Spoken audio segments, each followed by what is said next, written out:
Hey, what's up mga kaballers? Maligayang pagbabalik sa aking channel. Halina't pag-usapan natin ang balitang Warriors Hawks trade na agad Bogdan Bogdanovic sa Warriors na, at ang balitang Gershon Yabusele sa Philadelphia 76ers. Jackpot daw ang Philadelphia. Tara na't pag-usapan natin yan dito sa Basketball Hot Shots.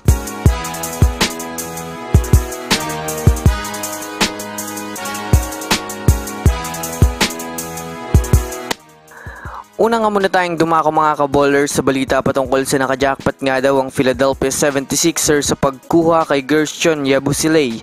Well, bukod nga po mga kaballers kay Victor Wembanyama na isa sa mga mayroong malakas na impacts na dinadala sa bansang France ng nakaraang Paris Olympics, ay mayroon rin naman nga po sila isang player na isa din sa nagpaingay sa mundo ng basketball. Ito nga po mga kaballers ay si Gershon Yabusele na isa sa nag-posterize dunk kay LeBron James sa finals.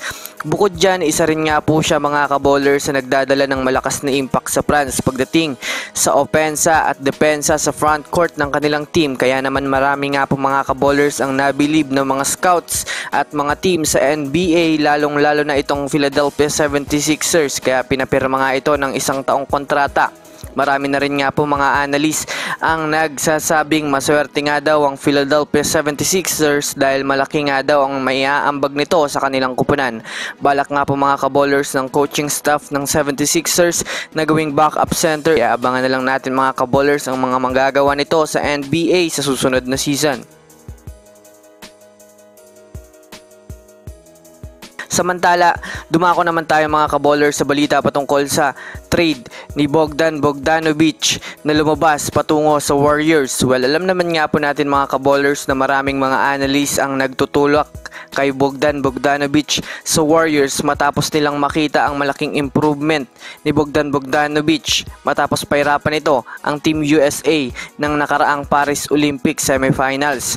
Alam naman nga po natin na naghahanap pa ang Warriors ngayon ng isa pang player na maaaring magdala sa kanila ng malakas na impact sa team. Kaya naman sa ngayon nga po mga kaballers ay mayroon na sa kanilang naglabas ng trade proposal para sa Warriors. Makukuha nga po ng Atlanta Hawks itong sina Moses Moody, Andrew Wiggins kasama ang 2027 first round pick, at matatanggap naman ng Warriors itong si Bogdan Bogdanovic.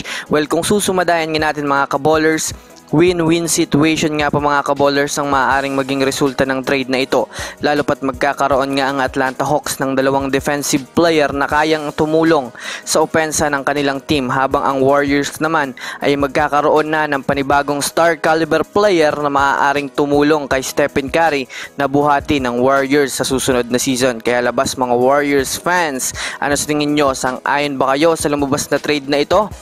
Comment nyo na yan sa ibaba. So that's it for today's video mga kaballers. Yan lang ang ating pag-uusapan sa ngayon. Pindutin na ang subscribe and hit nyo na rin ang notification bell para sa mga susunod na updates sa mundo ng basketball. Again, this is Basketball Hot Shots. Thanks for watching.